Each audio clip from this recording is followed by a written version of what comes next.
राधे राधे दोस्तों। जय जगन्नाथ प्रभु की जय। दोस्तों, आज हम जगन्नाथ प्रभु जी की प्रेम कथा सुनेंगे। चलिए दोस्तों, जानते हैं प्रभु जगन्नाथ की प्रेम कथा। जगन्नाथ मंदिर के कपाट खुले और सबको आश्चर्य हुआ। यह क्या है? जगन्नाथ जी के वक्ष स्थल पर यह पत्ता कहाँ से आए? क्या कल रात को कोई यहाँ आया था? दोस्तों, बड़े सौभाग्यशाली होते हैं वे लोग जिन्हें रत्न वेदी पर विराजमान भगवान श्री जगन्नाथ के दर्शन होते हैं। ऐसा ही कुछ सौभाग्य प्राप्त हुआ था जयपुर के राजा जय सिंह देव और उनकी पत्नी चंद्रवती को। जब उड़ीसा के राजा ने उन्हें अपने राज्य में आमंत्रित किया था तो जय सिंह देव और उनकी पत्नी को बिल्कुल भी अंदाजा नहीं था कि बहुत जल्द उनका जीवन बदलने वाला था। वह खाली हाथ उड़ीसा नहीं आए थे, लेकिन खाली हाथ वापस भी नहीं जाएंगे। एक बहुत बड़ा उपहार उनकी प्रतीक्षा कर रहा था। तो क्या था वो उपहार? आइए जानते हैं। दोस्तों, जब जय सिंह देव और चंद्रवती श्री मंदिर में भगवान जगन्नाथ, बलदेव और सुभद्रा जी के दर्शन करने गए तो पुजारी ने उनसे कहा, हे राजन, यह तो जगन्नाथ जी को अर्पित भोग आप देख रहे हैं ना। यह कोई साधारण खाद्य पदार्थ नहीं है। इन्हें लक्ष्मी देवी स्वयं पकाती हैं, और वह भी अपने पति भगवान जगन्नाथ जी के लिए। और फिर जब वे इस भोग को स्वीकार कर लेते हैं तो फिर वह प्रसाद बिमला देवी को सबसे पहले अर्पित किया जाता है। और इस प्रकार जब यह प्रसाद बिमला देवी के पास से होकर आता है तो यह महाप्रसाद बन जाता है। इसको कभी भी साधारण मत समझिएगा। हाँ, यह साधारण खाद्य पदार्थ नहीं है। इसे जो ग्रहण करता है उसके सारे पाप नष्ट हो जाते हैं और जीवन के अंत में वैकुंठ की प्राप्ति होती है। यह लीजिए, आप भी इस महाप्रसाद को स्वीकार कीजिए। महाप्रसाद ग्रहण करके राजा और रानी ने धन्य का अनुभव किया। रानी चंद्रवती ने जगन्नाथ जी से प्रार्थना की कि उन्हें लक्ष्मी देवी जैसी एक पुत्री प्राप्त हो, जिसे वे जगन्नाथ जी की सेवा में अर्पित करेंगी। इतने पवित्र मन से की गई रानी की प्रार्थना जगन्नाथ जी कैसे अनसुनी कर सकते थे? 1 वर्ष के अंदर ही राजा जयसिंह देव और चंद्रवती के घर में एक सुंदर कन्या का जन्म हुआ। नाम रखा गया विष्णु प्रिया। जैसा मांगा था बिल्कुल वैसा ही पाया।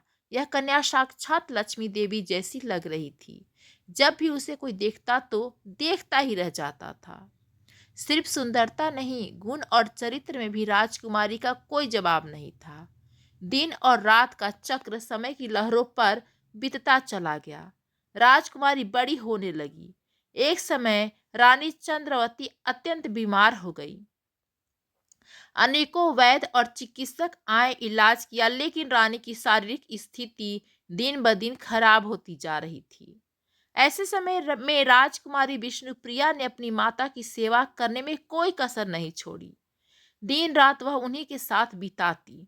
एक दिन जब वह अपनी माता के साथ बैठी हुई थी तो उसने राजमहल के बाहरी मार्ग पर किसी को गाते हुए सुना। उसे लगा कोई भिक्षुक होगा, लेकिन उसके गीत इतने मधुर थे कि वह स्वयं को रोक नहीं पाई। झरोखे से विष्णुप्रिया ने देखा तो कोई सन्यासी जैसा लग रहा था। उसने तुरंत अपने दासी को भेजा और कहा, जाओ पता करो कौन है वह। दासी जब वापस आई तो उसके हाथ में एक पात्र था। उसने विष्णुप्रिया से कहा, राजकुमारी, वह तो जगन्नाथपुरी से आए हुए एक सन्यासी हैं। उन्होंने आपके लिए एक संदेश भेजा है और यह कैवल्य महाप्रसाद भी। उन्होंने कहा है कि यह जगन्नाथ जी का महाप्रसाद है। इसे महारानी को दे दो और जगन्नाथ जी से प्रार्थना करो। आपकी माता जल्द ही स्वस्थ हो जाएंगी। दासी की बात सुनकर और हाथ में जगन्नाथ जी के महाप्रसाद को लेकर विष्णुप्रिया को एक रोमांच हो गया, जैसे मानो किसी पुराने रिश्ते के तार जुड़ गए हों। उसके हृदय में प्रेम और आनंद की लहरें उठने लगी। उसने यह महाप्रसाद अपनी माता को दिया। रानी चंद्रवती ने जैसे ही प्रसाद ग्रहण किया, उन्हें लगा जैसे वह शुद्ध हो गई हैं। शरीर में एक नवीन ऊर्जा का संचार हुआ और कुछ ही दिनों में रानी बिल्कुल स्वस्थ हो गई। इस प्रसंग के बाद राजा जय सिंह देव और रानी चंद्रवती का जगन्नाथ जी के महाप्रसाद में विश्वास और बढ़ गया। लेकिन विष्णु प्रिया के मन में इस प्रसंग के बाद प्रेम के अंकुर उदित होने लगे। अब जब भी कोई पुरी से आता तो विष्णु प्रिया जगन्नाथ जी के विषय में उनसे पूछती और ध्यान से भगवान जगन्नाथ के गुणगान सुनती। एक दिन पुरी से एक पंडा जगन्नाथ जी का महाप्रसाद लेकर राजा से मिलने के लिए आता है। राजा जय सिंह ने अत्यंत सम्मान के साथ उनकी उत्तम देखभाल की। कुछ दिन रुकने के पश्चात जब वह वापस जाने लगे तो राजा ने जगन्नाथ जी के लिए उन्हें अनेक भेंट और उपहार दिए। लेकिन विष्णु प्रिया सोचने लगी, जगन्नाथ जी तो स्वयं लक्ष्मी देवी के पति हैं, उनके पास किस ऐश्वर्य की कमी होगी। फिर मैं ऐसा क्या उपहार उनके लिए भेजूं जो उन्हें प्रसन्न कर सके। आखिरकार उसे एक उपाय मिल ही गया। विष्णु प्रिया ने एक भोजपत्र लिया, सुनहरी कलम ली, कस्तूरी को मसल कर एक विशेष सुगंधित स्याही तैयार की। अपने हृदय के प्रेम को प्रकट करते हुए एक पत्र लिखा, उसे सुंदर डिब्बे में रखा और पंडे को दे दिया। इसके साथ ही उसने पंडे को निवेदन किया कि ये मेरा जगन्नाथ जी के लिए उपहार है, इसे कृपया आप जगन्नाथ जी तक पहुंचा दीजिए। और इसके बदले में विष्णु प्रिया ने उस पंडे को एक स्वर्ण मुद्रा भी दी। जब ये जगन्नाथ जी के पंडे निकल पड़े पुरी जाने के लिए, मार्ग में उन्होंने सोचा कि राजकुमारी का डिब्बा तो बहुत सुंदर है, जरा देखो तो सही कि इसमें ऐसा क्या मूल्यवान है जो वह जगन्नाथ जी को भेज रही है। यह सोचकर उसने डिब्बा खोला तो देखा उसमें एक भोज के पत्ते पर कुछ संस्कृत में लिखा हुआ था। अब यह देखकर उसे गुस्सा आ गया, यह राजकुमारी पागल है क्या? जगन्नाथ जी के लिए एक मामूली पत्ता भेजा है। ओह, इस तुच्छ पत्ते को इतनी दूर ले जाने का क्या फायदा, फेंको इसको, यहीं फेंक दो। और वापस आ गया। घर पहुंचकर अच्छे से उसने विश्राम किया। थकान के कारण जब नींद आ गई तो हमारे प्यारे भक्त वत्सल जगन्नाथ जी पहुंच गए उस पंडा के पास सौपन में और अच्छे से डांट फटकार लगाते हुए कहा, तुम्हारी हिम्मत कैसे हुई मेरे उपहार को हाथ लगाने की? तुम्हारे लिए जो रत्न आभूषण राजा ने दिए थे वो तो सब तुम लेकर आ गए, लेकिन राजकुमारी विष्णु प्रिया ने जो मेरे लिए भेजा था उसे तुमने रास्ते में ही फेंक दिया और अब आकर यहाँ आराम से सो रहे हो, धूर्त कहीं के। जगन्नाथ जी को इस प्रकार क्रोध में देखकर पंडा घबरा गया। उसने कहा, प्रभु कौन सा उपहार? वो तो सिर्फ एक भोजपत्र था, तुझ पेड़ का पत्ता। जगन्नाथ जी ने बीच में ही उसकी बात को काट दिया। अरे मूर्ख, मेरे लिए वो पत्ता सबसे अनमोल था। राजकुमारी ने अत्यंत प्रेम और स्नेह से मुझे लिखा था, तुमने उसे व्यर्थ समझकर फेंक दिया। उसके समान कीमती कोई भी धन संपत्ति मेरे लिए नहीं है। जब तुमने उसे मार्ग में फेंक दिया था तो मैंने उसे वहां से उठा लिया था।